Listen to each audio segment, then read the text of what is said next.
mga hiling mahirap mang abutin ay kusa itong dumarating. Lalo na kung ang mga hiling na ito'y iyong pinaniwalaan at pinaghirapan. Ikaw kabarangay, nakamit mo na ba ang mga kahilingan mo para sa taong ito?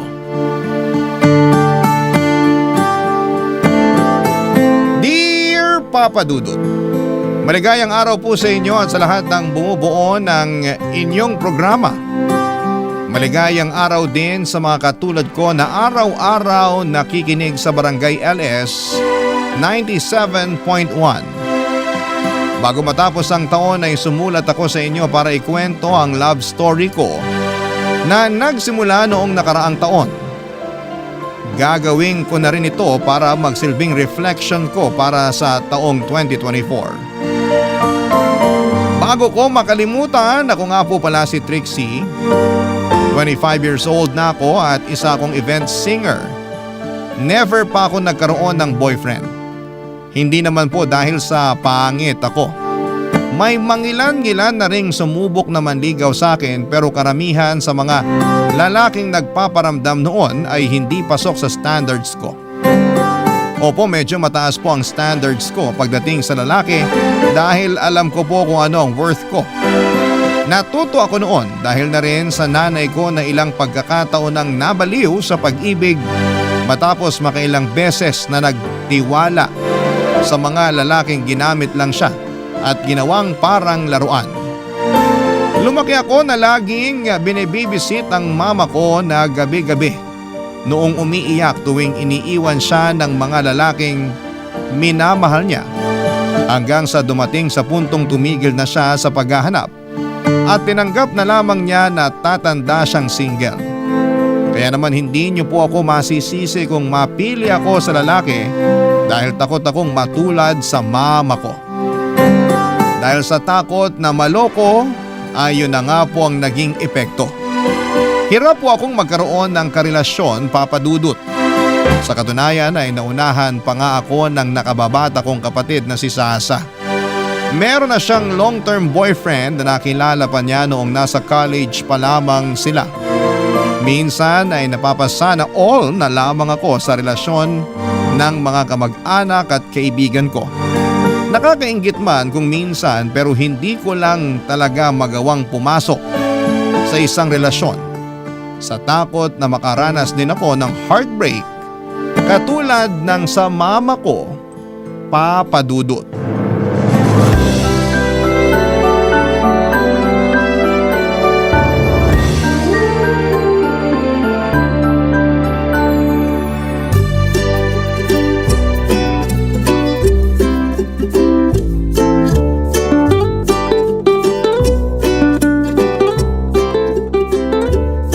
Sasa, 3 days na lang bago magpasko. Yee, nakaka-excite! Anong exciting dun? Malamig nga ang Pasko mo eh. Ano ngayon? Porket walang jowa, bawal na magsaya sa Pasko? Hindi naman, pero yung isiping mag-isa ka lang sa araw ng Pasko, yun ang nakakalungkot. Ang tao, hindi kailangan ng jowa para maging masaya. Ginagawa mong personality ang pagkakaroon mo ng boyfriend. As if naman ikaw lang ang nakaka-experience niyan. Well, sa ating magkapatid, ako lang naman talaga yung naka-experience magkaroon ng jowa eh. So fact yun. Pwede ikaw na. Magpasalamat ka na lang at nakahanap ka ng lalaking matino at loyal. Hindi yung lagi mo na lang akong inaasar sa pagiging single ko. Ano ba kasing plano mo? Gusto mo bang maging tita na lang ng anak ko? At tumandang dalaga nang hindi man lang nakakatikim ng… Yung bibig mo ha? Ikaw talaga? Kung ano-anong lumalabas dyan sa bunganga mo. Siyempre, may plano rin naman ako magkaroon ng pamilya someday. Hindi naman ako forever magiging single eh. Gusto ko rin namang makaranas ng pag-ibig. Anong inaantay mo? Na magbagsak ang langit ng lalaki sa harap mo? Bakit naman hindi? Mas maganda nga na langit na mismo ang mag-decide para sa love life ko. Para sa ganon, hindi ako ang may kasalanan if ever mang hindi maganda ang kalabasan ng first relationship ko. Kung ganyan lang din, talagang tatanda kang dalaga. Ate Trixie, ang pag-ibig, tinatrabaho yan. Hindi yan kusang mahuhulog mula sa langit. Parang pera yan na kailangan paghirapan para makuha. Saan ba kasi kailangan magpasa ng resume? May interview din ba yan katulad ng paghahanap ng trabaho? Oo, meron. Ang tawag doon, dating. makipag-date ka para makahanap ka ng jowa. Palibhasa kasi sa'yo, napaka-choosy mo. Yung hinahanap mong lalaki, mala Dennis Trillo eh. Hindi ka naman kasing ganda ni Jenny Lynn Mercado. Ay, sa bagay. Iniisip ko palang parang sumasakit na ulo ko. Wala akong lakas para sa mga ganyang bagay. Eh di ngayon pa lang, tanggapin mo ng tatanda kang dalaga. Di bale, mag-aanak na lang ako ng marami para may pagkaabalahan ka kapag uugod-ugod ka na. Grabe ka! Alam ko na! Ano? Napanood mo ba yung video tungkol sa pagkain ng ubas sa ilalim ng lamesa pagsapit ng New Year? Hindi pa. Ano naman yun? May napanood kasi ako na tip online para sa mga taong hirap na hirap magka-love life tulad mo. Ang sabi, kailangan mo raw kumain ng 12 ubas sa ilalim ng mesa pagpatak ng 12:00 sa bagong taon. Ano namang kalokohan yan? Hindi, totoo to. Pamahiin daw yun sa Spain. Ang sabi 12 grapes means 12 months of good luck. Pero dapat mabilis mong kainin yon kasi kapag nag-12:01 na at di mo pa naubos yung 1 dosenang ubas, yung mga matitirang yun yung bilang ng mga buwan na mamalasin ka. Ang OA naman nun. Ang sabi rin kapag nagawa mong kumain ng 12 ubas, suswertehin ang love life mo sa susunod na taon. Sus! Nagpapaniwala ka sa mga ganyan? Gawin mo, wala namang mawawala eh. Malay mo, magka-jowa ka na. Anong klaseng ubas ba? Ewan ko, yung green yata. Basta, kahit anong ubas na lang. Bibilhan kita para sa New Year. Gawin mo yun ha. Parang sira naman to. Ano naman magiging itsura ko nun? Nagpuputo ka na sa labas tapos nasa ilalim ako ng lamesa? Gusto mo bang magka-jowa o hindi? Gusto. O edi gawin mo. Sabi ko nga, malay mo, palaring ka na sa pag-ibig sa susunod na taon. Hay nako, bahala ka dyan. Ginagawa mo pa akong utu-utu eh. Totoo to, ano ka ba? Bahala ka, kung ayaw mo edi wag. Tatanda ka na lang dalaga talaga. Bahala ka dyan, aalis na ako. Kakanta pa ako sa isang event mamaya. Saan naman? May company Christmas party akong nabook sa Taguig. Binayaran ako para mag-perform. Ay wow, bongga. Kailangan kumayod para may pera sa bagong taon. Yun ang totoong swerte. Basta, bibili pa rin ako ng ubas para sa bagong taon. Ikaw nang bahala kung kakain ka o hindi. Ayan ha, tinutulungan na kita. Ewan ko sa'yo.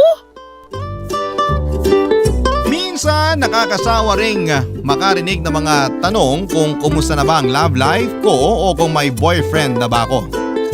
Yun kasi ang laging tanong ng mga tao bilang conversation starter at sa totoo lang ay napapagod na rin akong mag-explain kung bakit ako single.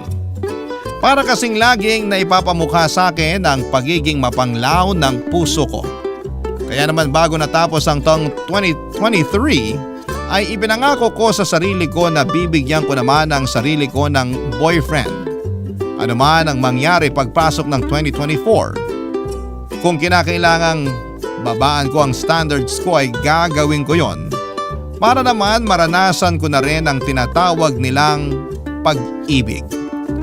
Nakakahiya mang aminin pero ginawa ko ang pagkain ng 12 ubas sa ilalim ng lamesa na binanggit ng kapatid kong si Sasa. Ganon ako kadesperada noon dahil for the first time ay nagkaroon ako ng urge na danasin din kung paano ba talaga ang umibig. Noong 2023 ay nagkaroon ng malaking year-end party sa bahay ng pinsan ko. Nagsasama-sama kaming magkakamag-anak ng first time lang nangyari dahil umuwi ang mga pinsan ko mula sa US. Ilang kaibigan at dating kakilala rin ang dumalo sa party ng time na yon.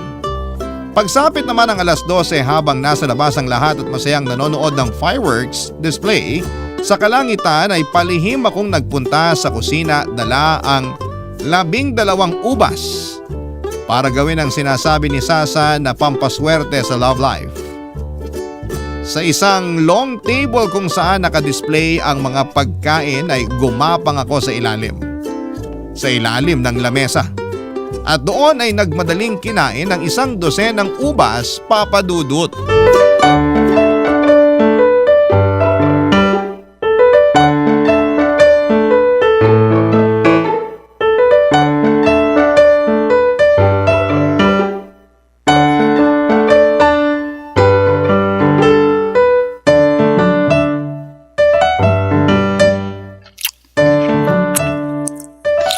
gosh! Ano ba itong ginagawa ko? Para akong baliw dito na kumakain ng ubas. Sana naman pala rin ako ngayong 2024. Please lang, tadhana. Bigyan mo na po ako ng jowa. Oh, 12:01 na. Nakain ko naman yung mga ubas on time. Sana talaga totoo yung sinasabi ni Sasa. Makalabas na nga. Mamaya may makakita pa sa akin dito eh. Nakakahiya. Ay, pusagala! Nagulat naman ako. Akala ko kung ano na yung gumagapang. Naku, sorry, di ko alam na may tao pala. Halika, tulungan na kitang tumayo. Salamat.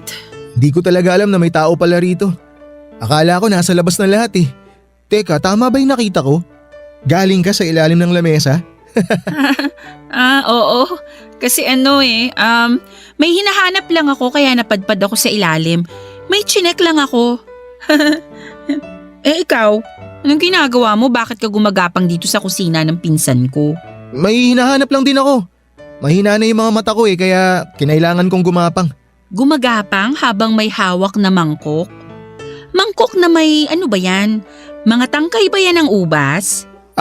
Oo, ano to? Tangkay nga ng ubas. Paborito ko kasi ubas eh. Okay. Mukhang alam ko na kung anong nangyari ah. Ha? Bakit? Ano ba sa tingin mong nangyari? Hulaan ko kung ba't ka gumagapang sa sahig. Galing ka rin sa ilalim ng mesa, no? Sige, aamin na ako. Tama ka, galing din ako sa ilalim ng lamesa. Kumain ako ng ubas. Pero mag-e-explain ako kung bakit. May nakita kasi akong video tungkol sa pagkain ng ubas sa bagong taon. Sabi nila… Pampaswerte sa love life. Napanood mo rin yun? Hindi. Sinabi sa akin ng kapatid ko. Actually, ginawa ko nga rin eh. Kaya ako galing sa ilalim ng mesa kasi kumain din ako ng 12 ubas. Nakakatawa naman. Pareho pala tayo ng ginawa. Akala ko ako lang yung nagpapaniwala sa mga ganun eh. May kasama pala ako. Ewan ko nga kung bakit rin ako nauto eh. Saang lamesa ka pala galing? Hindi kita napansin nung pumasok ako eh. Dito ako sa kabila, yung mga lalagyan ng plato at baso. Yun yung lamesang mataas eh. Hindi kasi ako kasya dyan sa lamesang pinagpwestuhan mo. Nung nagsilabasan na lahat, nagpaiwan ako. Sabi ko sa pinsan mo, magsi-CR lang ako sandali. Kaya pala hindi kita napansin. Mas nauna ka pala sa akin. Sumama pa ako sa labas kanina eh. Mabuti na lang pala hindi ako nagpunta sa lamesang yun kung hindi nagkagulatan tayo. Tama. Diyan din sana ako pupunta kanina eh. Kaso wala nang time kaya nagmadali na ako. Pero nagkagulatan pa rin tayo kasi sabay tayong lumabas, di ba? Oo nga eh. Nakakahiya na huli pa akong gumagapang galing sa ilalim ng mesa. Huwag kang mag-alala, secret lang natin to. Sure ka ha? Huwag mong ipagsasabi kahit sa pinsan ko. Pagtatawanan ako ng mga yun. Oo naman, basta wag mo rin ako ibubuko. Sige, deal yan. Safe ang secret natin sa akin. Ano palang pangalan mo? Trixie, ikaw, Jacob. kaano-ano ka ng mga pinsan ko? Kapitbahay ka ba nila? Hindi, college friends kami. Oh, I see. Ngayon lang kita nakita eh. First time ko lang din kasing maimbitahan dito. Mag-isa lang din kasi ako ngayong bagong taon eh, kaya in-invite ako ng mga pinsan mo. Parang get together na rin namin to pagkatapos ng mahabang panahon. Parang ganun. Sa bagay, ngayon lang din kasi sila umuwi kaya ngayon lang din siguro kita nakita. So, kumusta naman? Nakain mo naman lahat ng ubas mo?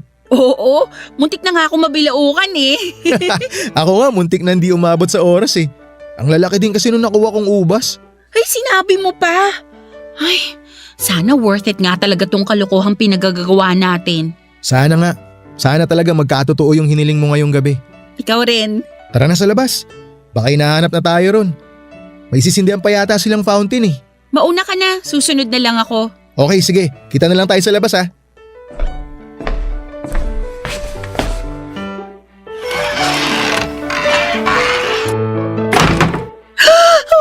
Oh my gosh, Tadhana! Ang bilis mo namang samagot sa hiling ko. Ito na ba yun? Agad-agad? Hindi pa nga nadadigest sa bituka ko yung ubas na kinain ko. May ibinigay ka na agad? Ikaw talaga? The best ka! After salubungin ang bagong taon ay nagpatuloy ang party sa bahay ng pinsan ko. Noong time na yon ay nagpatuloy din ang getting to know stage namin ni Jacob. Hindi na kami nakapag-focus pa sa party dahil sa dami ng napag-usapan namin tungkol sa isa't isa. Nang nagsimulang lumiwanag ang kapaligiran dahil mag-uumaga na ay saka na lang kami nagkahiwalay ni Jacob. Pagkarating ko sa bahay ay natulog ako buong maghapon. Masasabi ko na naging maganda ang pagsalubong ko sa bagong taon ng 2024 dahil na-enjoy ko ang company ni Jacob. Papadudot, hindi naman talaga exactly gwapo si Jacob. May itsura siya pero hindi siya yung tipong mapapa-head over heels ang bawat kababaihan sa kanya. Pero masasabi ko na napakalakas ng karisma niya. May appeal siya na uubra sa mga taong ang hanap ay may humor at emotional intelligence. Lahat ng yon ay taglay ni Jacob, Papadudot. Kaya naman sobrang na-enjoy ko ang maikling pagsasama naming dalawa sa naganap na year-end party sa bahay ng pinsan ko. Matangkad din siya at sobrang nitingnan. Mula ulo hanggang paa ay pansin kong alagang-alaga niya ang sarili niya, Papadudot. Barangay Love Stories. Barangay Love Stories. Sa Tagaytay kami nagpuntang magpipinsan kasama si Jacob para lang magkape, Papadudot. Spontaneous trip lang ang nangyari at napag-isipan namin habang nasa daan. Ang maganda sa pag-uwi ng mga pinsan ko ay wala kaming gastos dahil sila lahat ang nagbabayad tuwing lumalabas kami. Wala din naman kasi silang kasamang lumabas, Papadudot. Kami na lang ni Sasa ang inaasahan nila maliban na rin kay Jacob na college friend nila. 10 years nang nakatira sa California ang dalawang pinsan ko matapos silang kunin ng nanay nila doon na 30 years ng OFW. Since then ay ngayon na lang ulit sila bumisita sa Pilipinas. Kaya naman talagang sinulit nila ang bawat araw nila dito bago sila bumalik. Nagsimula raw ang pagkakaibigan nilang tatlo dahil sa online games. Noong college sila ay lagi nilang tambayan ang computer shop malapit sa school nila kung saan lagi nilang inuubos ang vacant time nila sa paglalaro. Nagpatuloy ang pagkakaibigan nila online at kahit magkahiwalay ay nanatiling matatag ang koneksyon nilang tatlo. Papadudot, sa ilang araw na pagsasama namin ni Jacob, isang bagay ang nagustuhan ko sa kanya. Napakahaba ng pasensya niya. Kahit na minsan ay tinotopak ang mga pinsan ko, ay never kong nakitang nagalit o nainis si Jacob. Napakabait at magalang din siya sa ibang tao. Lahat ng nakakausap niya ay tinatawag niyang ma'am at sir, anuman ang kanilang estado.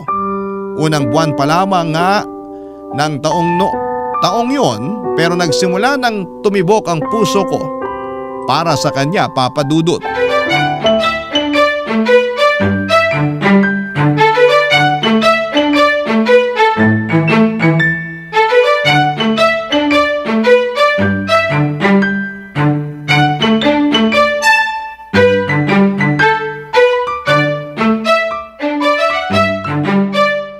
Masarap tong California maki na in-order mo. Hindi yata sushi rice yung ginamit nila kundi normal na kanin lang. Ang arte mo, nakikikain ka na nga lang eh. Saan mo ba to binili? Mura lang naman to. In-order ko dun sa dati kong kaklase. Nag-business kasi siya, tapos minessage ako. At dahil mabait ako, umorder ako para naman suportahan siya. Wow!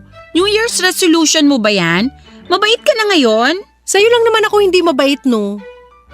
Maiba tayo. Anong meron sa inyo nung Jacob? Anong ibig mong sabihin? Kala mo di ko napapansin? Iba yung galawan yung dalawa eh.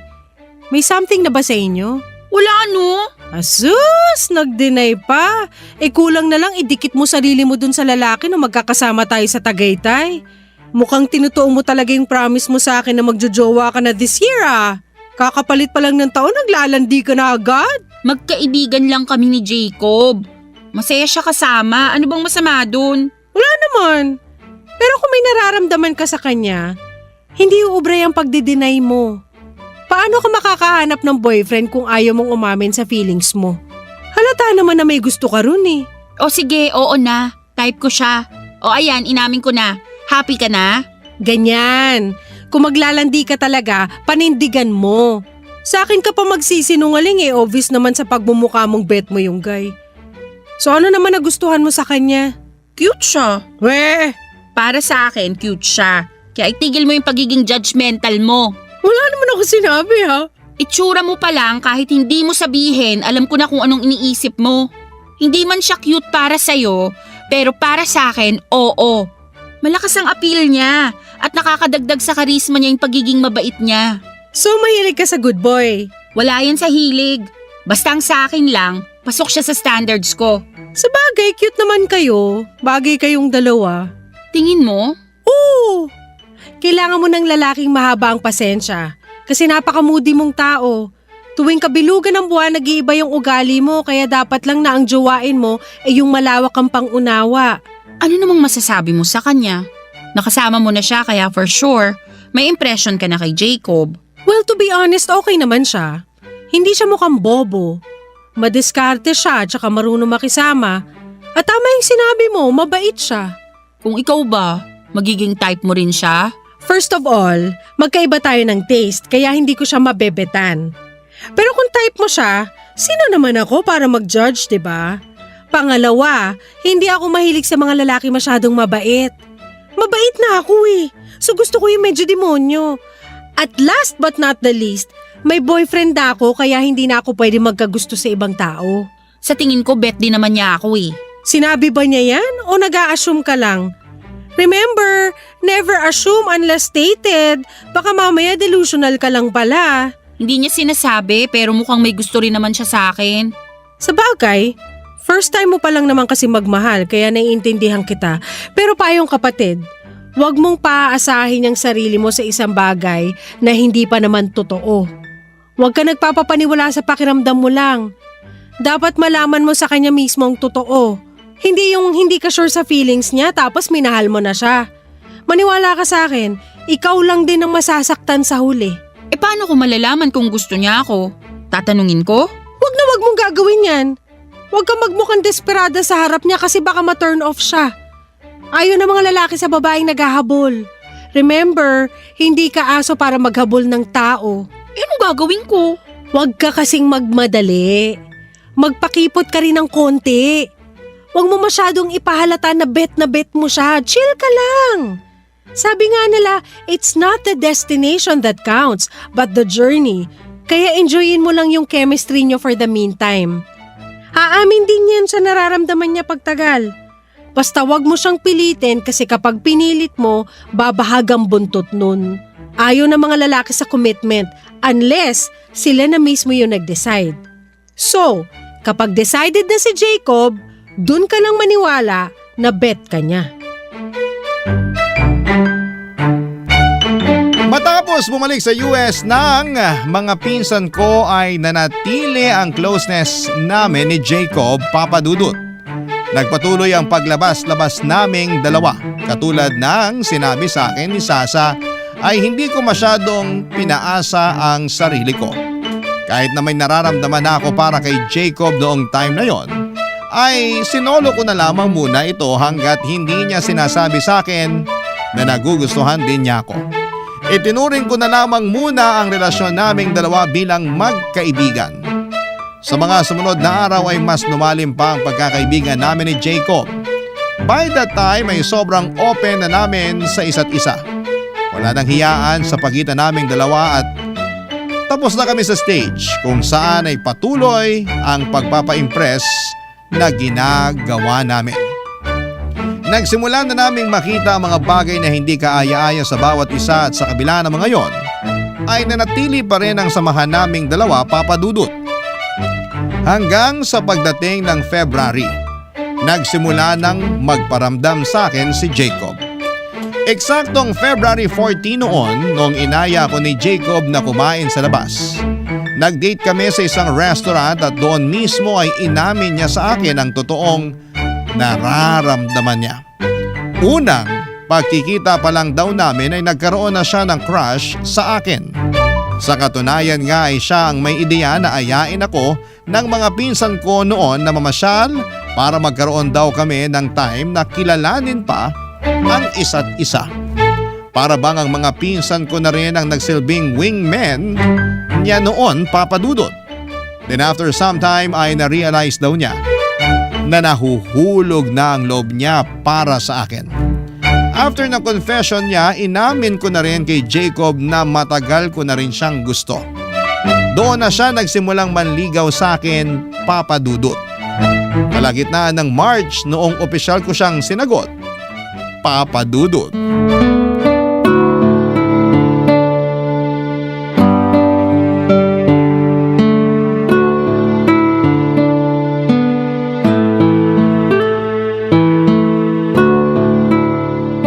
Maganda pala dito ng gantong oras, no?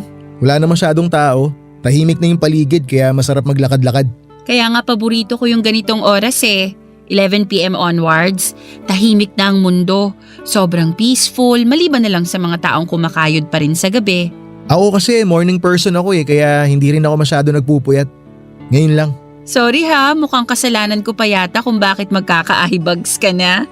Ayos lang, syempre bilang boyfriend mo, hindi rin naman ako makakatulog habang hindi pa ako sigurado na nakauwi ka na ng safe mula sa mga gig mo. Kesa mag-alala ako sa bahay, mas magandang samahan na lang kita. Ay, nga pala, eto, may regalo ako para sa'yo. Hala, ano to? Buksan mo na! Oh my gosh, ang ganda! Infinity necklace yan, late gift ko. Para sana nung mansari natin yan kaso late dumating kaya ngayon ko palang may bibigay. Thank you! Maliit na bagay lang yan. Ang cute-cute naman! 4 months na pala tayo. Ang bilis ng panahon, no? Isipin mo, last year, hindi tayo magkakilala. Pero dahil sa ubas, nagkita yung mga landas natin. Nakakatuwa nga pero naniniwala ka ba talaga na yung ubas ang rason kung bakit tayo nagkakilala? Yun naman talaga, diba? Kung wala kang planong kumain ng ubas nung New Year at wala rin akong idea tungkol sa ubas-ubas na yan, hindi tayo magkikita sa kusina ng pinsan ko. Pero may chance pa rin naman na magkakilala tayo since nasa iisang lugar naman tayo nung oras na yun. Kung sa bagay, oo nga naman, pero ubas pa rin ang naging dahilan. Sa mga encounter na pwedeng mangyari sa atin nung gabing yun, nagkita tayo nung kumain tayo ng ubas. Hindi ka ba naniniwala sa ganun? Na may mga taong destined talagang magkakilala? Parang Red String Fury. Sabihin na nating naniniwala naman ako. Kumain nga ako ng ubas, di ba? Pero ayoko lang paasahin yung sarili ko sa isang bagay na walang katotohanan Yun bang aakalain kong ito na talaga yung final kasi destined nga ako no? Pero in the end, hindi pa pala tayo yung para sa isa't isa. Bakit? Dumating ka na ba sa point noon na naniwala kang destiny mo na yung partner mo? Oo, palagi. Ganun ako noon Lahat na nangyayari sa buhay, binibigyan ko ng meaning. Ang tingin ko sa buhay ko parang pelikula na lahat na nakakatagpo ko itinadhana para sa akin. Yun pala, dadaan lang sila para saktan ako.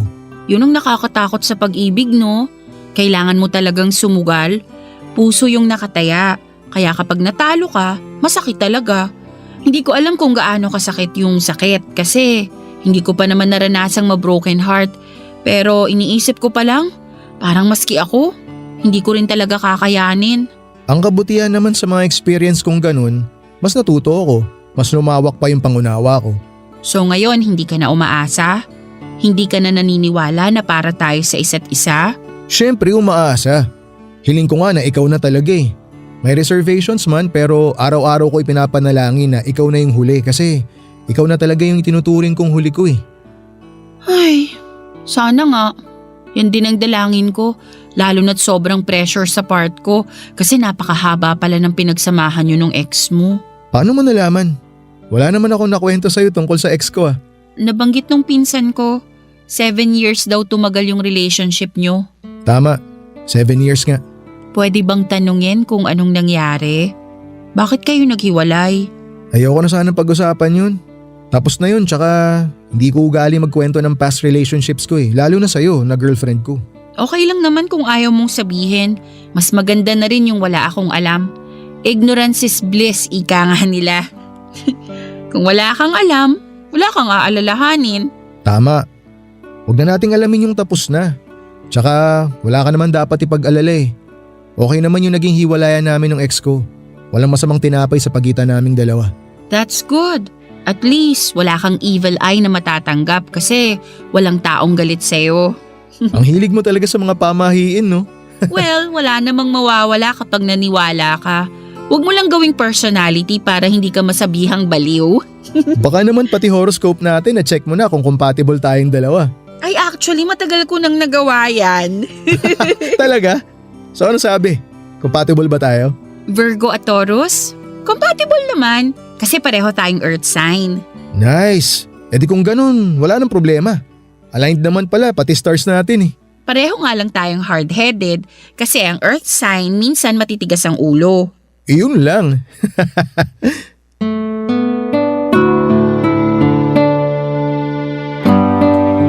Papadudot kahit chill man ako tuwing magkasama kami ni Jacob ay aaminin ko na ramdam ko ang pressure bilang bago niyang girlfriend. 7 years ba naman kasi ang kailangan kong tapatan. Talagang malaki ang naipataw sa aking trabaho. Ang kagandahan lang sa relasyon namin ni Jacob dahil alam niyang first time ko lang na pumasok sa ganong klase ng relasyon ay naging supportive siya sa akin. Halatang experience na talaga siya dahil napaka-gentle niya sa relasyon namin.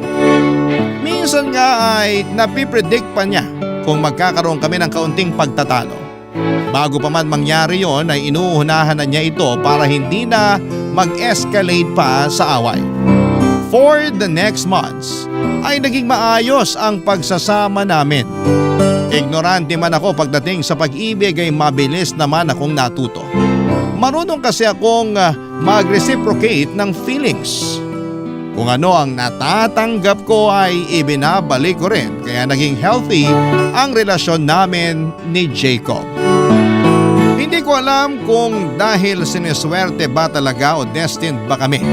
Ang mahalaga lang para sa akin noon ay maayos ang tinatakbo ng relasyon namin. Dumating ang unang pagsubok sa relasyon namin ni Jacob nito lang November. Kung kailan ilang buwan na lang ay malapit na naming i-celebrate ang isang taon namin bilang magkarelasyon. Isang tao ang muling nagparamdam sa buhay ni Jacob. Walang iba kundi ang ex niya. Ang malala, Papadudot, ay buntis ito nang muli siyang nagpakita. Barangay Love Stories. Barangay Love Stories. Papadudot, nalaman ko ang muling pagbabalik ng girlfriend ni Jacob mula sa kanya mismo. Yon ang maganda sa relasyon namin ni Jacob. Wala kaming tinatago mula sa isa't isa, Papadudot. Very vocal kami sa mga nangyayari sa buhay namin kaya naman sobrang tatag ng tiwala namin sa bawat isa. Pagkatapos niyang makita at muling makausap ang ex niya ay nagkwento agad sa akin si Jacob. Aksidente raw silang nagkita sa isang event at doon ay nalaman niyang buntis ito, Papadudot. Nung una ay natakot at kinabahan ako noong narinig kong buntis ang babae. Ang unang pumasok sa isipan ko, kaya siguro sila nagkita ng girlfriend niya ay dahil baka siya ang ama ng dinadala nito. Pero hindi pala ganoon ang nangyari. Ang dinadalang baby ng kanyang ex ay bunga raw ng pagmamahala nila ng current boyfriend niya na that time ay fiancé na pala niya. Nakahinga ko nang nalaman kong engaged na pala ang ex ni Jacob at malapit na itong ikasal. Pero sa parehong pagkakataon ay hindi ko maiwasang makaramdam ng selos. Dahil first time lang akong na-threaten sa realization na may maayos pa palang connection sina Jacob at ang ex niya. Napansin siguro ni Jacob ang pagkakaroon ko ng alinlangan. Kaya naman noong napansin niyang medyo napapa-overthink na ako ay pinakilala niya ako mismo sa girlfriend niya. Papadudot, never kong na-imagine na darating din pala sa puntong mamimit at makikilala ko ang ex-girlfriend ni Jacob.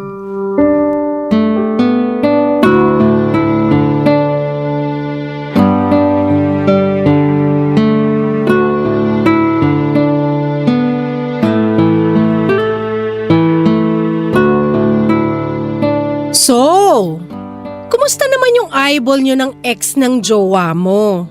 Eyeball talaga? Ano pa bang ibang tawag dun? Okay naman yung meet up namin. Mabait siya, in fairness. At gusto mo yon. Mas mabait yung ex kesa sa'yo? Mabait din naman ako kaya walang kaso sa akin yun. Alam ko sa sarili ko na mabait akong tao. Sure ka? Kung mabait yung girl, ba't sila nagkahiwalay ni Jacob? Baka naman jowa mo pala may problema. Hindi mo ba naisip yon? Ito naman gagawa pa ng issue. Nasolve na nga yung problema namin eh. Huwag mo nang dagdagan. Ate, tandaan mo mas marami akong karanasan sa pag-ibig kesa sa'yo. Nagtatanong lang naman ako. Wala namang kasing problema kay Jacob eh. Maayos yung naging hiwalayan nila ng ex niya. For 7 years? Yung mga ganong katagal na relasyon, walang maayos na hiwalayan yung mga ganon. Ano ba talagang gusto mong palabasin? Na may something silang dalawa? Sino ba naman kasing boyfriend ang ipapakilala yung current girlfriend niya sa ex niya? Gawain ba yun ng matinong tao? Ipinakilala niya ako sa ex niya kasi nag-overthink ako. Nagkita kaming dalawa para matapos na yung worries ko. Para masigurado na wala nang problema sa kanilang dalawa. Na masaya na sila sa kanya-kanya nilang buhay. So, wala ba talaga? Wala nga. Ang kulit mo naman eh. Ikakasal na yung girl. Actually, invited nga kaming dalawa sa kasal nila eh. Ganon? Oh my gosh, ang weird talaga. Hindi ka lang kasi sanay makakita ng mag-ex na mature mag-isip. Hindi na issue kina Jacob at sa ex niya yung nangyari sa kanila dati. Nakapag-move on na sila sa naging hiwalayan nila.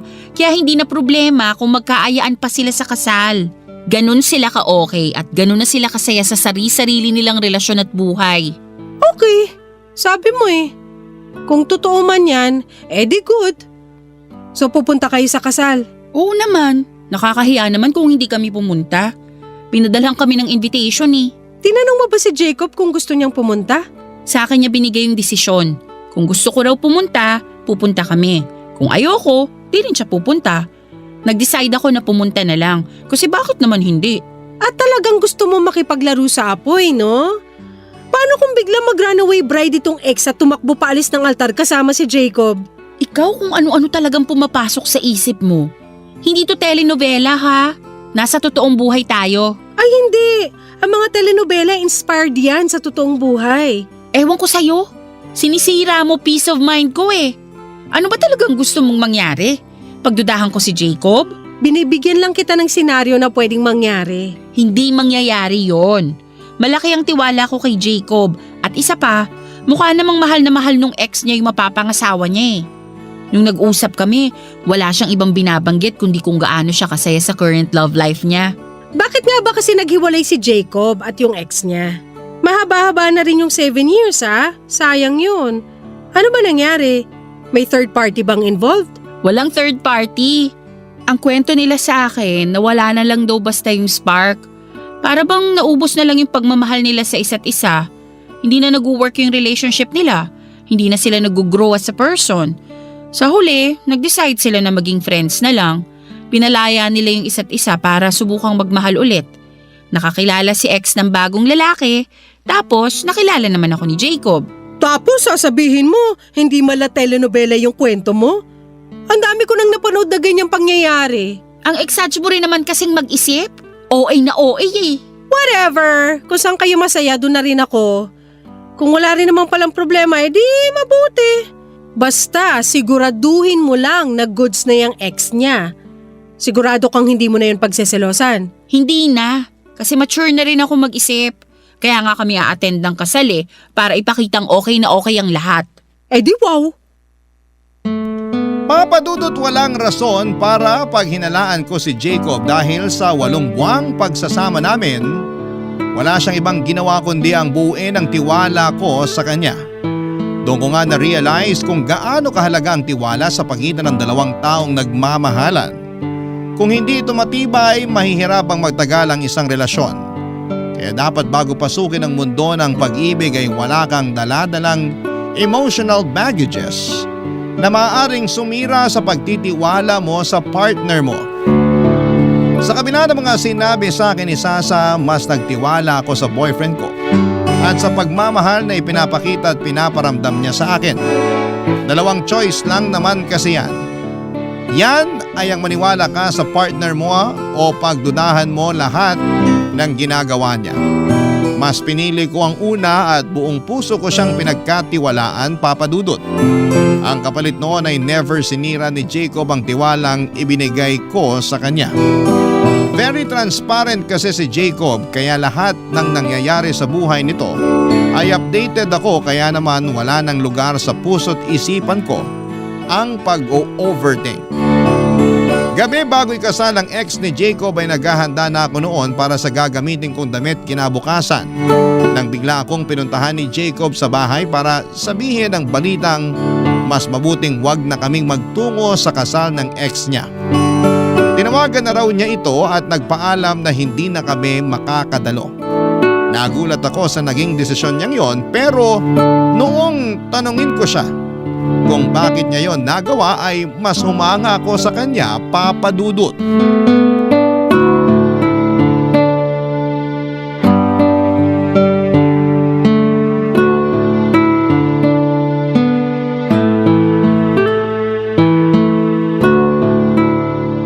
Bakit naman biglang nagbago yung isip mo?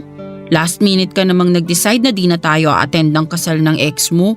Naka-ready na pa man din ako. Pasensya ka na kung hindi na kita natanong ha. Bigla lang kasi ako nagkaroon ng realization eh. Anong klaseng realization naman yun? Na hindi magandang tingnan na pupunta pa tayo sa kasal ng ex ko. Lalo pa na isasama kita.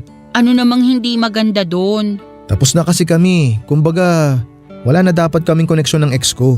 Kasi sarado na yung kwento namin eh. Hindi na dapat namin dinadagdagan pa yung memory sa pagitan naming dalawa. Pareho na kaming nag-decide na tapusin ang lahat eh. Ngayon kung patuloy kaming magiging ganito, para saan pa tinapos namin ang lahat, di ba? Eh baka naman yun yung closure na inaasahan niya. Gusto niyang makita mo siyang ikasal para mapatunayan niyang masaya na siya sa bagong buhay niya. Para saan pa? Pumunta ako o hindi, matutuloy pa rin naman yung kasal nilang dalawa eh. Hindi nila kailangan yung presensya ko para matuloy yung kasal nila. Ganon din ako. Hindi ko kailangan yung presensya ng ex ko para lang patunayan na mahal kita. Tsaka nakakainsulto yun sa part nyo ng mapapangasawa niya. Kaya pakiramdam ko talaga hindi na kita kailangan dalhin sa kasal nila. Kahit sa ang anggulo tingnan kasi hindi maganda eh. Pero okay lang naman sa akin eh. Patunay lang yun na mature na kayo pareho. Natanggap nyo nang hindi kayo ang endgame katulad ng naging explanation ko kay Sasa. Matagal ko nang tanggap ang totoo. Hindi ko na kailangan patunayan yun. Ayoko lang nadalhin ka sa nakaraan na hindi naman na dapat balikan. Ayoko rin kasing maging parte sa bagong buhay na binubuo ng ex ko ngayon. Ganon din ako. Ayoko siya maging parte sa bagong chapter ng buhay ko kasi nga tapos na kami. Sure ka na ba talaga dyan? Di na tayo pupunta? No regrets? No regrets. Tsaka final na. Nakapag-decide na talaga ako. At sorry ulit kung hindi ko man lang na-consider yung feelings mo. Katulad nga ng sinabi ko, pumunta man tayo o hindi, okay lang sa akin yun. Malaki ang tiwala ko sa'yo at alam ko namang kapakanan ko lagi ang inuuna mo eh. Alam kong hindi ka gagawa ng mga desisyon na ikasisira ng relasyon natin. Ganon kalaki ang tiwalang binibigay ko sa'yo araw-araw. Salamat. Patuloy kong gagawin yon hanggang sa pagtanda natin. Alam ko sinabi ko na to noon na hindi ko na paaasahin pa ang sarili ko pero willing akong sumugal ulit at maniwala na tayong dalawa na talaga magsasama hanggang sa dulo. Hindi kita papaasahin. Pangako ko sa'yo na mamahalin kita hanggang sa huli. Cheesy man pakinggan pero yun ang totoo.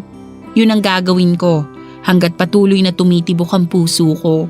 Alam mo, para hindi masayang yung naging preparation mo, mag-date tayo bukas. Saan naman? Bahala na. Kung saan man tayo dalhin ng kapalaran. Ay gusto ko yan. Sige gawin natin yan. Ay sus! Oh. Kanina pa ako nag-cringe dito sa mga linyahan yung dalawa. Ano kayo, teenager? Bruha ka? Kanina ka pa dyan? Oo! Lalabas sana ako kaso parang ang seryoso ng usapan nyo kaya hindi ko na muna kayo inabala. Magandang gabi, Sasa. Magandang gabi rin. Mabuti naman at natauhan ka. Akala ko dadalhin mo talaga tong si ate sa kasal ng ex mo eh. Noon ko pa sinasabi sa kanya na hindi maganda yun. Kaso ito namang si ate, patay na patay sa'yo kaya kahit ano gagawin niya para may ibigay yung gusto mo. Oy, hindi totoo yan ah. Totoo naman eh. Kaya ikaw Jacob, ayus-ayusin mo mga desisyon mo. Kasi ikaw lang talaga aasahan ko sa relasyon nyo. Medyo utututong ate ko eh. Huwag kang mag-alala. Hindi na mauulit yon. Dapat lang. At kapag itong ate ko niloko mo, ako talaga makakatapat mo. Lagi ko yung pinagtitripan pero mahal na mahal ko yan. Oh, totoo ba? Siyempre, joke lang yun. Nahawa na tuloy ako sa kakornihan yung dalawa. Hala sige, maiwan ko na muna kayo, may lakad pa kami ng boyfriend ko. Tuloy niyo yung kadramahan niyo dyan. Sige, mag-ingat ka. Papa Dudut never nangang nagkaroon ng koneksyon sina Jacob at ang ex niya simula noon. Never na siyang nabanggit at never na namin siyang pinag-usapan. Doon ko na nga na-realize na ganito pala kasayang magkaroon ng minamahal. Ganito pala ang kapanatagan na dala ng pag-ibig na tapat. Ang dalangin ko na lang talaga sa may kapal na sana'y patuloy na maging maganda ang relasyon naming dalawa ni Jacob. Na sana anumang pagsubok ang dumating sa pagsasama namin ay sabay namin itong malampasan. Kasabay ng paglapit ng panibagong taon ay ang pagharap namin ni Jacob sa panibagong yugto ng love story namin. Pagsapit ng New Year ay pumwesto ulit kami sa ilalim ng mesa para kumain ng ubas. Pero hindi katulad noong nakaraang taon, sa halip na maging swerte sa pag-ibig. Ang magiging hiling namin ngayon ay magtagal pa ang relasyong binuo naming dalawa. Hanggang dito na lamang po ang kwento ko sa inyo, Papa Dudut. Malay po ninyo, sa susunod na taon ay may bagong kwento na naman akong ibabahagi sa inyo tungkol sa relasyon namin ni Jacob. Sa ngayon ay eto na lang muna ang maishishare ko sa inyo. Magandang araw po sa inyong lahat at sana'y magkaroon kayo ng masaya at manigong bagong taon. Ang inyong forever kapuso at kabarangay, Trixie. Barangay Love Stories. Barangay Love Stories. Nakakaantig naman talaga ang ating kwento. Ikaw ba, kabarangay? Nakarelate ka ba sa story natin ngayon? Kwentuhan naman tayo dito sa comment section. Love Stories.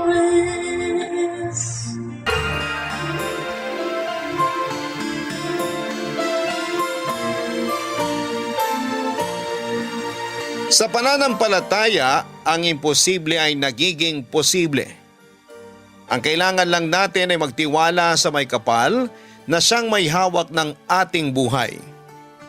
Ikaw, sino ang iyong takbuhan tuwing hindi mo na kaya ang mga problemang buhat-buhat mo? Dear Papa Dudut, alam kong lahat tayo ay dumadaan sa maraming problema. May iba dyan na gusto nang sumuko dahil hindi na nila alam kung ano ang gagawin nila. May ilan naman na nasanay na sa araw-araw na suliraning dumarating sa kanilang buhay. Pero sa kaso ko, para bang bawat pagmulat ng aking mata sa araw-araw ay panibagong dagok ang sumasalubong sa akin. Minsan ay napapatanong tuloy ako kung eto ba ang gustong mangyari ng Diyos. O baka naman wala talagang Diyos kung kaya ako nakakaranas ng mga problemang mahirap hanapan ng solusyon.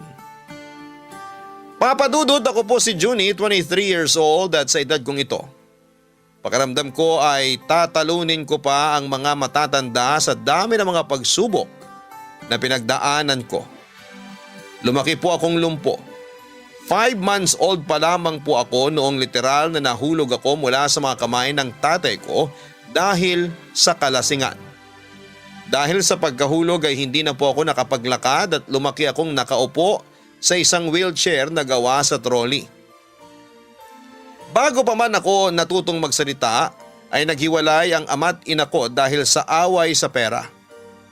Nakahanap ng bagong kinakasama ang nanay ko at sumama sa bago nitong pamilya samantalang ang tatay ko naman ay nakulong matapos mahulihan ng droga. Naiwan ako sa tiyahin ko na walang ibang ginawa kundi ang ituring akong malas sa kanilang pamilya. Sa kanila na po ako lumaki at nagkamuwang. Pero hindi naging maganda ang buhay ko sa kanila, Papa Dudut. Sila man ang nag-alaga sa akin ay grabe pa sa hayop ang naging trato nila sa akin.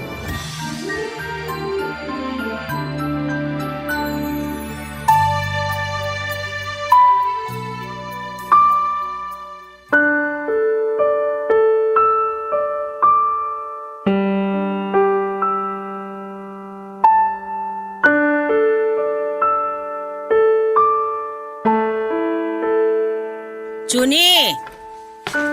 Junie, nasan ka? Nandito po ako. Bakit po, Chang? Ibili mo nga ako ng rekado. May nakalimutan akong bilhin sa palengke. Ngayon na po ba? Kung gusto mo, sa susunod na buwan na lang. Eh, syempre ngayon na. Nag-iisip ka ba? Hindi pa po kasi ako makakalabas ngayon eh. At bakit naman? Hinihintay ko lang po si Chong Magno kasi ipapayos ko po sana tong wheelchair ko. Medyo nayupi itong isang gulong. Ano ngayon? Sinong may kasalanan? Kasalanan ko ba na may sira yung wheelchair mo? Hindi naman po. Oh, hindi naman pala eh. Rarasunan mo pa ako? Ibinato po kasi to ni Mark kagabi nung nakainom siya eh. At isisisi mo pa sana ko yung sirang wheelchair mo? Eh bakit kasi yan pakalat-kalat? Alam mong mainit yung ulo ng tuwing lasing tapos magkakalat ka ng gamit mo. Hindi naman po to nakakalat eh. Anong sabi mo? Wala po. Ano po bang bibilhin ko? Bumili ka na ng bell pepper, tsaka kalahating kilo ng sibuyas. Yun lang po ba? Oo, dalian mo. Oh, ito yung pera. Hingi na rin po ako sa inyo ng pang-tricycle, Chang, para mas mabilis po ako makabalik. Ay hindi, sayang lang yung pera sa pamasahe mo. Nakadigulong ka naman eh. Huwag ka nang sumakay, Diyos me. Eh, hindi nga po magagamit tong wheelchair ko sa ngayon kasi… Wala akong pakialam. Sige po. Pakisabi na lang po kay Chong Magno na antayin ko kung sakaling dumating siya. Wala akong oras para dyan dahil marami akong niluluto ngayon. Ang gawin mo, puntahan mo na siya at sabihan mo na sa susunod na lang siya pumarito.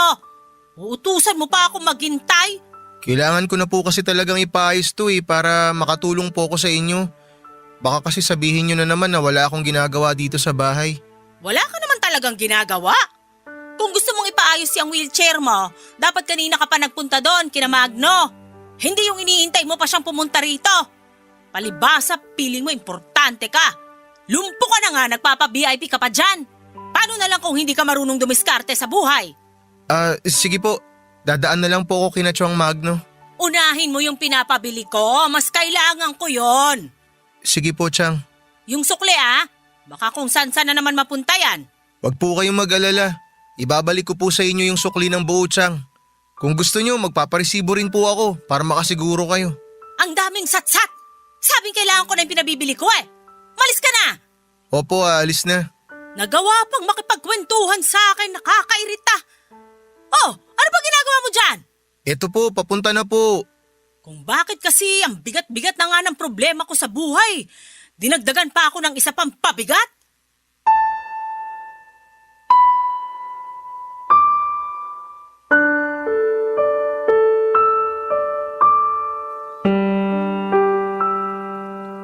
Pakiramdam ko noon ay parang walang nagmamahal sa akin. Sa bilyong tao sa mundo ay ni isa ay wala man lang nagkaroon ng concern sa akin. Tuwing gabi ay wala akong ibang ginawa kundi ang umiyak na lamang tuwing naiisip ko ang sitwasyon ko. Pakiramdam ko ay wala akong puwang sa mundong ito. Sinanay ko na lamang ang sarili ko na mapag-isa. Hindi na ako umasa na magkakaroon ako ng kakampi sa buhay. Hanggang sa nakilala ko ang isang dalaga na nagkaroon ng interest sa akin, Papa Dudut. Walang iba kung hindi si Eli. Magkaedad lamang kami ni Eli, Papa Dudut, na bagong salta lamang sa lugar namin noon. Katulad ko ay naulila na rin siya sa magulang niya. Kaya tumira siya kasama ang lolo at lola niya. Parehong namatay ang nanay niya sa sunog sa Cagayan de Oro. Dahil wala nang ibang mag-aalaga sa kanya ay lumipad siya papunta ng Maynila sa tulong ng kanilang lolo at lola. Nakatambay ako noon sa tapat ng bahay namin noong una kong nakita si Eli, Papa Dudut. Payat siyang tao at hindi mo akalaing pareho lang kami ng edad.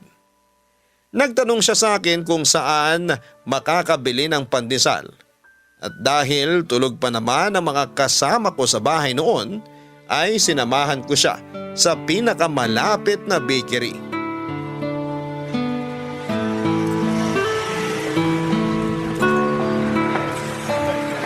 Kuya, excuse me. Pwede po magtanong? Pwede naman. Ano yun? Saan po ba may malapit na bakery dito? Bakery? Meron doon sa may kanto. Diretsuin mo lang tong daan na to. Pangatlong kanto yun. Meron din naman dyan sa kaliwa. Diretso ka tapos kaliwa ka ulit. May makikita kang convenience store. Sa tabi nun, bakery yun. Saan po ba yung may mas masarap na pandesal? Mas masarap? Kung ako tatanungin, masarap yung pandesal na gawa sa malunggay. Malunggay? Saan naman yun mabibili? Gusto mo samahan kita? Okay lang ba? Nakakaya naman magpasama. Walang kaso sa akin yun. Tara, samahan kita. Ay, naku, wag na po. Baka makaabala pa ako. Ituro niyo na lang po kung saan ako na lang pupunta. Hindi ka nakakaabala. Tsaka kailangan ko rin magpapawis ngayon. Hindi porke naka-wheelchair na ako, hindi kita masasamahan. Huwag kang mag-alala, kayang-kaya ko sarili ko. Sige, ikaw ang bahala. Halika, tara na. Malayo ba yun? Malapit lang naman kung dito tayo sa may kaliwa pupunta sa tabi ng convenience store. Wala pang 5 minutes. Salamat sa pagsama. Ano palang pangalan mo? Junie, ikaw, Elay. Tawagin mo na lang akong Elay. bago ka lang ba rito? Parang ngayon lang kita nakita eh. Oo, kakalipat ko lang dito. Galing saan? Sa probinsya. Saang probinsya naman? Sa Cagayan de Oro. Ang layo ah. Saan ka naman nakatira ngayon? Sa lolo ko, kina Lolo Elmer. Kilala mo ba siya? Ah, lolo mo pala si Lolo Elmer? Oo, kilala ko siya. Pero bakit mo naman naisipang lumipat dito? Wala akong choice eh. Namatay ang parehong magulang ko sa sunog. Wala na mag-aalaga sa akin, kaya kinuha na lang nila ako dito. Ganun ba? Nakakalungkot naman yung nangyari. Parang pareho lang pala tayo ng sitwasyon. Wala ka na ring magulang? Wala na eh. Buhay pa naman sila pero parang ulila na rin ako kasi pareho nila akong iniwan eh. Kaya kinatsang Hilda na ako nakatira ngayon. Kumusta naman ang buhay dito? Sakto lang. Paanong sakto lang? Hindi maganda, hindi rin naman masama. Para sa akin lang ha, yung buhay ko kasi ngayon parang wala namang kabuluhan eh. Bakit mo naman nasabi yan? Basta, mahabang kwento. Baka sabihin mo na masyado ako madrama kapag kinuwento ko sa'yo buhay ko. Sanay na ako sa madadramang kwento. Ako rin naman, madrama eh. Talaga ba? Eh di magkakasundo pala tayo. Mukha nga. Oh, nandito na tayo. Ayan yung bakery na sinasabi ko. Antayin na lang kita rito ha. Hindi ako makakasampa sa bangketa eh. Pataas kasi yung bakery oh. Sige, antayin mo na lang ako rito. Bibili lang ako saglit. Papadudot mahiyain sa simula si Eli. Tahimik lang siya at hindi gaanong masalita. Kaya kapag kasama mo siya ay kailangang ikaw ang magbuhat ng usapan. First time ko lamang noong maranasang magkaroon ng taong nakausap ko ng mahabang oras. Simula ng araw na yon ay inaabangan ko na si Eli sa tapat ng bahay. Araw-araw ay sinasamahan ko siyang bumili ng pandesal. Hindi naglaon ay unti-unti ko ring nakuha ang tiwala ni Eli. Ang dating mahiyain nitong persona ay naging bibo at madaldal. Sa unang pagkakataon ay nagkaroon ako ng taong matatawag kong kaibigan. Isang kaibigan na gusto akong makasama hindi dahil sa awa, kundi dahil itinuturing niya akong bilang isang normal na tao. Ang buhay ko noon na puno ng pasakit ay biglang nagkaroon ng kulay dahil kay Eli. Siya lang ang natatanging tao na nagparamdam sa akin na deserve ko rin palang maging masaya kahit papaano. Ang pagtingin ko noon sa mundo na puro problema ay biglang binalot ng liwanag. Noon ko lang nasubukang tumawa ng malakas at mangarap para sa hinaharap. Pero katulad ng nakasanayan, ang mga magagandang bagay na nangyari sa buhay ko ay mabilis ding binawi. Isang masamang balita ang nabalitaan ko. 5 buwan simula noong lumipat si Eli sa Maynila, Papadudot. Barangay Love Stories. Barangay Love Stories. Papadudot, isang araw ay bigla na lamang hindi nagpakita sa akin si Eli. Ilang beses ko siyang pinuntahan sa bahay nila pero ayaw daw niyang lumabas. Noong una hinayaan ko na lamang muna siya pero noong ni anino niya ay hindi ko na talaga makita ay nagsimula na akong magsuspetsa kung nasa mabuting kalagayan pa ba si Eli o baka hindi na. Pabalik-balik ako noon sa bahay nila at paulit-ulit akong sinasabihan ng lolo niya na masama ang pakiramdam nito at ayaw niyang lumabas. Nagmatigas pa ako noon, Papadudot, dahil gusto ko nang makita si Eli. Pero sa halip na pagbigyan ay ipinatawag nila ang tiyahin ko para siya mismo ang magpalayas sa akin. Sinermonan ako noon ng tiyahin ko dahil nanggugulo daw ako. Kahit na anong pakiusap ko ay ayaw nilang pakinggan ang mga sinasabi ko. Nagwo-worry lamang naman ako, Papa Dudut, para kay Eli dahil ilang araw ko na siyang hindi nakikita noon. Pero ang concern ko para sa kanya ay minasama ng mga tao. Wala na akong ibang nagawa noon kundi ang maghintay na lamang. Araw-araw akong gumigising ng maaga para mag-abang sa tapat ng bahay namin. Nagbabaka sakaling lumabas din si Eli katulad ng dati. Hanggang sa isang araw ay muli kong nakita si Eli, Papa Dudut. Pero sa halip na matuwa ay nalungkot ako nung masilayan ko ang itsura niya.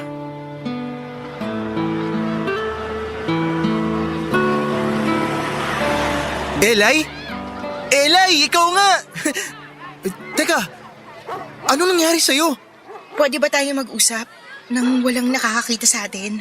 Ha? Oo naman! Halika rito, pumasok tayo dito sa loob ng bahay. Okay lang ba rito? Baka makita tayo ng tsahin mo. Huwag mo silang isipin, tulog pa yung mga yon. Halika na! Sige. Maupo ka muna. Salamat. Anong nangyari sa'yo?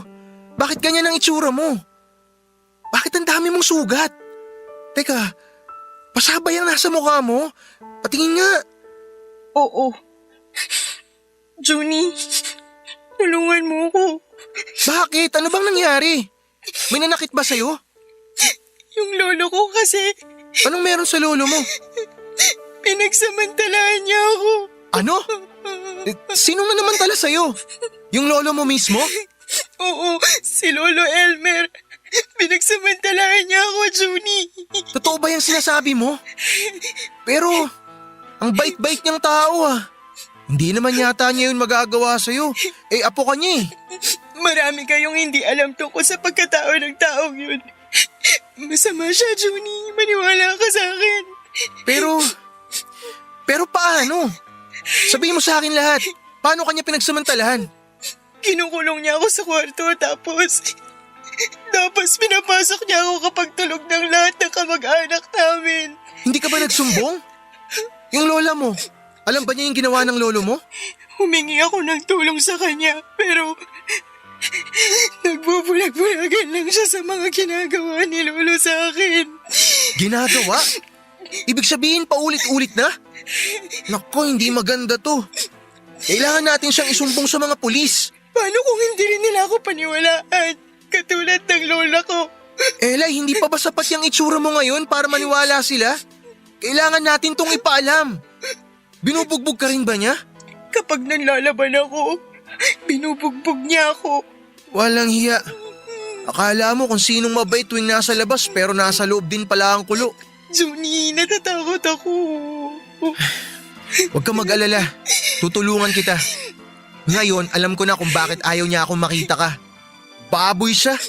Walang hiya yung matandang yun. Junie, ayoko nang bumalik sa pamamahay na yun. Tara na, sasamahan kita sa mga pulis. Ipapakulong natin yung hayop na lolo mong yun. Sandali, hindi nila alam na lumabas ako. Sigurado ako mapapagalitan ako kapag nalaman nilang nandito ako. O sige, ganito na lang. Bumalik ka na muna dun sa inyo tapos ako nang bahalang lumapit sa kinauukulan. Pero natatakot ako. Huwag kang matakot, tutulungan kita. Magpapatulong tayo. Maraming salamat ah. Hindi ko na talaga alam kung saan ako lalapit eh. Ikaw lang talaga yung unang pumasok sa isipan ko. Lumapit ka sa tamang tao.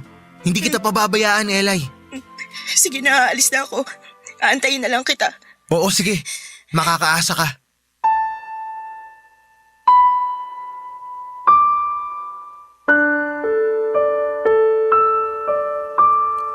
Sinubukan kong humingi ng tulong sa otoridad at kahit papaano ay inimbestigahan naman nila ang sumbong ni Eli. Pero sa halip na umamin sa mga ginawa niya ay binaligtad pa ng lolo ni Eli ang mga pangyayari. Pinagmukha nilang masama si Eli at pinalabas na magnanakaw ito. Walang galang na apo at pariwara. Mas pinaniwalaan ng mga tao ang lolo ni Eli dahil maganda naman ang reputasyon nito sa barangay namin. Sa huli ang pagsusumbong namin sa nangyari ay nauwi lang sa wala. Sa mga sumunod na araw ay hindi ko na ulit nakita pa si Eli, Papa Dudut. Tuwing lumalapit ako sa bahay nila ay literal na ipinagtutulakan ako palayo ng mga kamag-anak nito. May punto nga noong nasubsob pa ako sa kalsada noong tadyakan ng lolo ni Eli ang wheelchair ko. Pinagtawanan lang nila ako at inayaang bumangong mag-isa. Pakiramdam ko noon ay napakawalang kwenta kong tao. Hindi ko man lang maipaglaban ang kaisa-isang taong nagmamalasakit sa akin noon, Papa Dudut. Pinaglayo kami ng mga tao ni Eli, Papa Dudut. Pinagsabihan noon ng lolo ni Eli ang tiyahin ko na huwag nang lumapit pa sa kanila dahil bad influence daw ako sa apo nila. Pinaniwalaan naman yon ng tiyahin ko kaya ang ginawa niya ay kinulong din ako sa bahay. Ganun pa man ay ginawa ko pa rin ang lahat para lamang matulungan si Eli sa problema niya. Hindi ko sila tinantanan, Papa Dudut. Hanggang sa isang araw, may natanggap ulit akong masamang balita na nangyari tungkol kay Eli.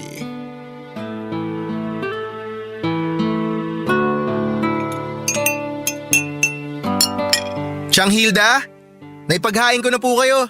Kain na po. Ay, sa wakas. Akala ko mas mauuna pa ako mamatay sa gutom kesa makakain eh. Mag-isa lang po ba kayo ngayon?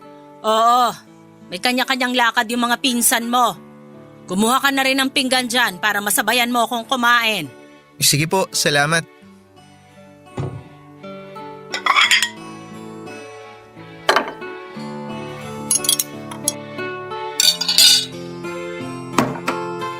Tiyang, natanggap na po pala si Mark sa trabaho? Oo, dapat lang na magtrabaho na rin yung batugan na yon. Pasalamat siya at anak ko yung taong yon. Kung hindi, matagal ko na siyang pinaalis sa pamamahay na to para magtanda. Ikaw naman, kailan mo planong maghanap ng trabaho? Naghahanap na po ako. Kaso nga lang po, tuwing nakikita nila na hindi ako makalakad, hindi na nila ako binibigyan ng pagkakataon na makapasok. Ginagamit mo pa talaga yung kapansanan mo para lang panindigan yung pagiging tamad mo. Isa ka rin eh. Batugan ka rin. Ang kaibahan nyo nga lang ng anak ko, hindi ka galing sa akin. Kaya dapat mahiya ka na ikaw na nga ang nakikitira dito, ikaw pa yung walang ambag. Ginagawa ko naman po lahat, Tiyang. Sila lang talaga yung may ayaw sa akin. Sus, ang daming rason. Kamusta na pala yung kaibigan mo? Sino po? Yung apo ni Elmer. Si Eli po? Ano pong nangyari sa kanya? Hindi mo pa ba nabalitaan? Isinugod yun sa ospital. Ha? Bakit po? Ano pong nangyari? Mukhang totoo yata yung chismis na manyakis yung lolo niya. Ang sabi-sabi, hinalay daw niya yung apo niya. Saang ospital po siya sinugod, Tiyang?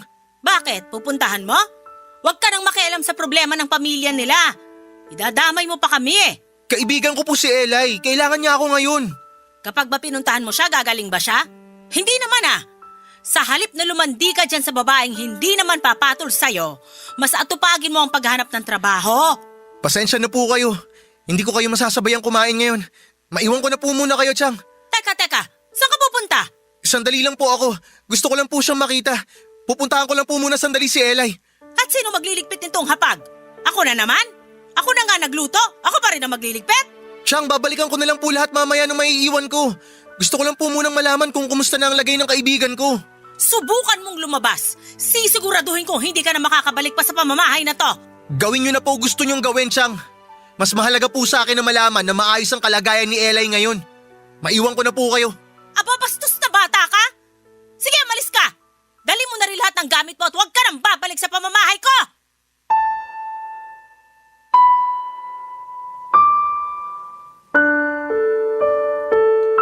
Nang mga panahong yon ay gusto ko lang talagang makita si Eli.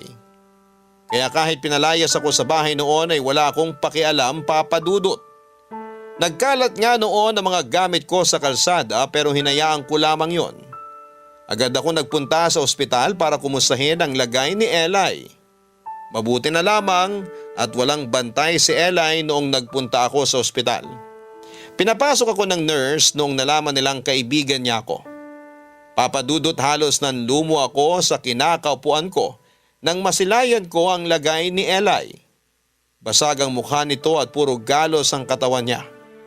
Para siyang binugbog ng 10 tao. Pero ang mas masakit pa doon ay alam kong hindi lang bugbog ang inabot niya mula sa kamay ng mga taong may gawa noon sa kanya. Magkahalong awa at galit ang naramdaman ko noon. Pero katulad ng dati, wala man lang akong nagawa kundi ang umiyak na lamang, Papa Dudut. Ayon sa nurse na nakausap ko ay halos 24 hours na raw na walang malay si Eli. Matindi ang tama nito sa ulo na hinala nila ay hinampas siya ng matigas na bagay. At habang nagbabantay sa ospital, ay isang lalaki ang dumating para kumustahin ang lagay ng kaibigan ko. Barangay Love Stories. Barangay Love Stories. Papadudod si Kagawad Richard ang dumating sa ospital para kumustahin si Eli. Sa kanya ko tinanong kung ano ang nangyari. Pinagsamantalahan daw siya ng 5 kalalakihan at kasama na doon ang lolo mismo ni Eli. Halos kumulo noon ang dugo ko habang pinapakinggan kung ano ang kababuyang ginawa nila sa kaibigan ko. Nagiinuman daw sila noong isang kumpare ng lolo ni Eli ang nagkakorsonada sa kanya. Pinasok daw siya sa kwarto nito at doon ay pinagsamantalahan. Nanlaban daw siya kaya siya binugbog. Nawalan siya ng malay at sa takot na baka hindi ito humihinga ay itinapon ito sa isang creek. Ang hindi nila alam ay nagkamalay pa daw noon si Eli at iginapang ang kanyang buhay hanggang sa isang tao ang nakakita sa kanya. Iniwan niya sa lalaking nakakita sa kanya ang kanyang address at pangalan ng kanyang lolo bago siya nawala ng malay. Mabilis na itinakbo sa ospital si Eli at agad nilang naisumbong sa barangay ang nangyari. Nung hanapin nilang Kagawad Richard ang lolo ni Eli ay hindi na sila mahagilap. Papadudot, awang-awa ako sa sitwasyon noon ni Eli. Hindi ako makapaniwala na may mga taong ganong kasama na kayang sumira ng buhay ng isang tao. Habang nagpapahangin ako sa ospital, ay isang maliit na chapel ang nakita ko. Sa unang pagkakataon ng buhay ko ay kinausap ko ang Diyos, Papa Dudut, at humingi ako ng tulong sa Kanya.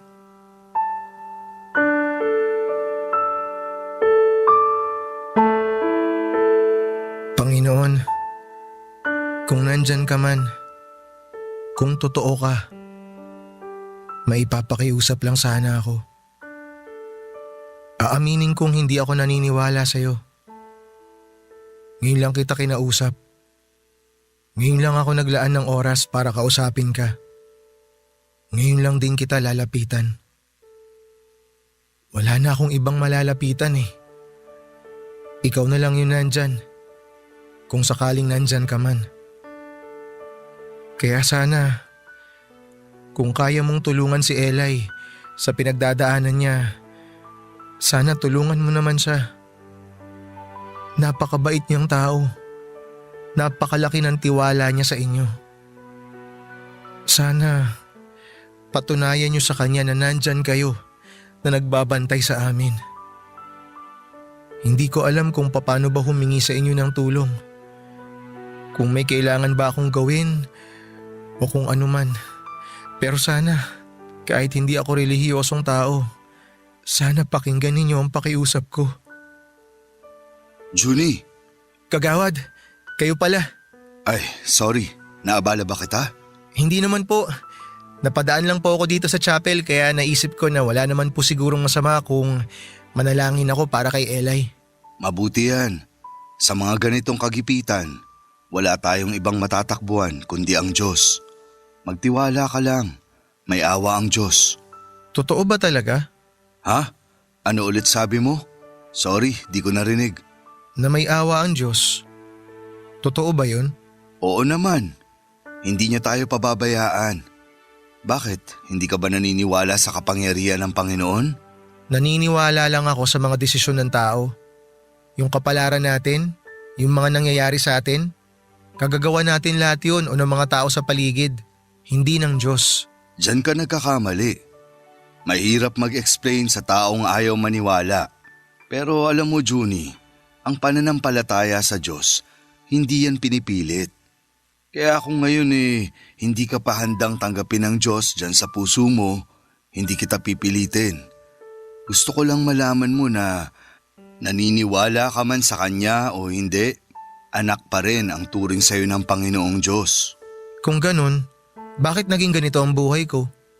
Bakit niya hinayaan na mangyari ang ganong klaseng bagay kay Eli? Malalaman mo ang rason ng lahat ng katanungan sa utak mo kapag naintindihan mo na kung paano tayo binabantayan ng Panginoon. Hindi naman sa nanghihimasok ako pero subukan mong kilalanin ang Diyos, Junie. Maglaan ka ng puwang dyan sa puso mo para intindihin ang mga salita ng Diyos. At sigurado akong mahahanap mo rin ang sagot sa katanungan mo. Isa lang naman ang gusto ko eh. Gusto kong gumaling na si Eli. Gusto ko na gumising na siya para makabalik na kami sa dati. Mangyayari din yan, magtiwala ka lang. Makapangyarihan ng Diyos. At saka ako na kahit hindi mo manhilingin sa Kanya, alam na niya ang mga bagay na ipinapanalangin mo. Maraming salamat po. Susubukan ko. Susubukan ko pong magtiwala sa Kanya. O siya, sige. Maiwan na muna kita. Ikaw na ang bahala kay Eli? Opo, ako na pong bahala. Babantayan ko siya hanggang sa magising siya. Pero, kumusta na po pala yung kaso sa mga gumawa nito sa kanya? Pinaghahanap na sila. Huwag kang mag-alala. Hahanapin namin ang mga taong may kasalanan ng lahat. Salamat po. Walang anuman.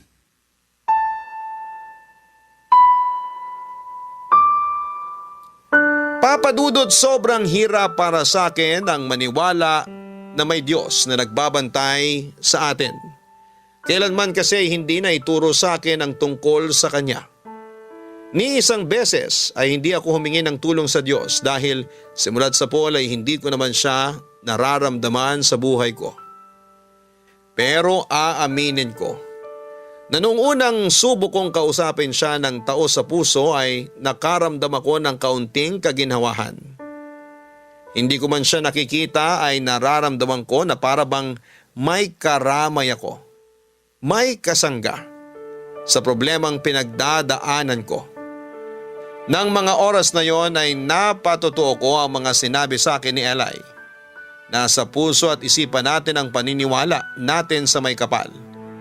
Wala ito sa mga salitang binibitawan natin kundi ang paniniwala ay dapat na nanggagaling mismo sa puso. Sinikap kong pag-aralan ang buhay ng Panginoon. Halos araw-araw akong nagpupunta ng simbahan para humingi ng tulong sa Diyos. Na sana'y bigyan niya ng milagro at tulungan si Eli na malampasan ang pagsubok na pinagdaanan niya. Sa pagbabalik ko sa simbahan ay isang madre ang nakapansin sa akin. Isang hapon ay nilapitan niya ako at nakipag-usap siya sa akin. Sa kanya ko ay kinuwento ang lahat ng pinagdadaanan ko sa buhay, kung papaanong nung araw ay hindi ako naniniwala sa Diyos. Inamin ko sa kanya na hindi pa buo ang loob ko noon pero sinusubukan kong buksan ang puso ko para sa Diyos. Noong nalaman ng madre na palaboy-laboy lamang ako noon ay binigyan niya ako ng matitirhan kapalit ng pagtulong ko sa mga trabaho sa kumbento. Papadudot unti-unti ay nabuo ang pananampalataya ko sa Diyos. Pero kasabay nito ay ang pagkawasak ng puso ko noong nalaman kong bumigay na si Eli at hindi na niya ipinaglaban pa ang buhay niya.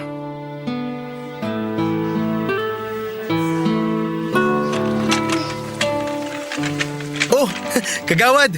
Nandito pala kayo. Tinawagan ako ng mga nurse. Saan ka nang galing? Kumain lang po ako sa labas sa tapat nitong ospital. Bakit po? May nangyari ba? Teka, nasaan na si Eli? Bakit bakante po tong kwarto niya? Junie, wala na si Eli. Ano? Hindi pwede. Ano pong wala na? Okay lang sa kanina nung iniwan ko siya eh. Cardiac arrest. Hindi ko pa alam kung ano talaga yung nangyari. Nung dumating ako rito, nire-revive na siya. Hindi! Hindi! Eli! Eli! Nasaan na po siya, kagawad? Inilipat na siya sa morgue. I'm sorry, Junie. Hindi! Hindi pwede mangyari to! Sabi mo kapag nanalangin ako sa Diyos, gagaling si Eli! Pero bakit? Bakit ganito? Bakit namatay yung kaibigan ko? Junie, huminahon ka. Pesteng buhay ito! Wala nang magandang nangyari! Kung totoo man na may Diyos, bakit ganito yung ginawa niya sa akin? Bakit? May kasalanan ba ako? Dahil ba hindi ako naniniwala sa kanya kaya ginawa niya sa akin to? May tanong ako sa'yo. Bakit mo sinisisi ang Diyos kung hindi ka naman pala naniniwala sa Kanya? Bakit siya ang kine-question mo tuwing may masamang nangyayari sa'yo? Siya ang sinisisi mo sa lahat ng nangyayari sa'yo pero hindi mo naman magawang maniwala na may isang makapangyarihan sa itaas na gumagabay at nagbabantay sa atin. Ikaw na mismo ang nagsabi, Kagawad, na magtiwala ako sa kanya. Ano ngayon ang nangyari? Nagtiwala ka kasi umaasa kang may kapalit. Hindi ka nagtiwala dahil naniniwala ka sa Diyos, kundi dahil sa tingin mo, yun ang makakatulong sa'yo. Hindi ba ganun naman dapat talaga? Alam mo, ganyan kalimitan ang problema sa mga tao. Sakalang nakakaalala ang iba kapag may kailangan sila, kapag may masama silang pinagdadaanan, kapag wala na silang ibang malapitan. Laging last choice ang Diyos na hindi naman dapat. Dapat ang Panginoon ang sentro ng buhay natin. Lahat ng ginagawa natin ay para sa Kanya, hindi dahil may inaasahan tayong kapalit. Hindi natin kailangang humingi. Siya mismo ang magbibigay ng mga pangangailangan natin. Dahil siya mismo ang nakakaalam nito. Hindi ko kayo maintindihan. Junie, araw-araw marami ang namamatay. Marami ang sinusubok ang buhay. Pero sa lahat ng taong nakakaranas ng problema ngayon, sa tingin mo, bakit ikaw dapat ang masagot ang panalangin? Dahil ako ang mas nangangailangan ng tulong ngayon. Si Eli lang ang kaisa-isang taong nagkaroon ng concern sa akin, Kagawad. Siya lang. Yun lang naman ang hinihingi ko eh. Nandun na tayo. Pero wag mong ilis ang tanong ko. Kung ako man ang Diyos, mas tutulungan ko yung taong nagtitiwala at naniniwala sa akin kaysa sa taong ngayon lang lalapit dahil kailangan niya ng tulong ko. Para sa akin yon. Pero ang Diyos, hindi siya namimili ng tutulungan. Alam niya ang ginagawa niya at kilala niya kung sino ang mga tao na deserve ang kanyang tulong. Hindi ko ba deserve ang tulong niya, Kagawad? Hindi ko ba deserve yon? Hindi ko alam. Ang alam ko lang, itong pagkawala ni Eli, ang ibig sabihin lang nito, may gusto siyang aral na ipaintindi sa'yo. Hindi ko kailangan ng aral. Yun ang kailangan mo ngayon. Dahil sa nakikita ko, biktima ang tingin mo sa sarili mo. Tingin mo, pinagtitripan ka ng mundo dahil wala nang magandang nangyari sa'yo. Pero ni isang beses ba, nasubukan mong magpasalamat sa mga bagay na natatanggap mo? Tulad naman ng ano? Ikaw na humihinga pa rin hanggang ngayon. Ikaw na katatapos lang kumain ng panangalian. Ikaw na hindi man makalakad, binigyan ng pagkakataon na makapagsalita, makakita, makarinig. Yung pagdating ni Eli sa buhay mo, na ipagpasalamat mo ba yun? Hindi, kasi ang nakikita mo lang ay yung mga masasamang bagay na nangyayari sa'yo.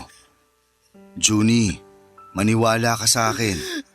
Bigyan mo ng chance ang sarili mo at subukan mong kilalanin ang Diyos. At sigurado akong gaganang dinadala mo dyan sa dibdib mo. Pasensya na kayo, Kagawad. Sobrang sakit lang po para sa akin yung maagang pagkawala ng kaisa-isang kaibigan ko eh. Naiintindihan ko. Maiwan na kita para mapag-isa ka. Kailangan ko pang asikasuhin ang mga labi ni Eli.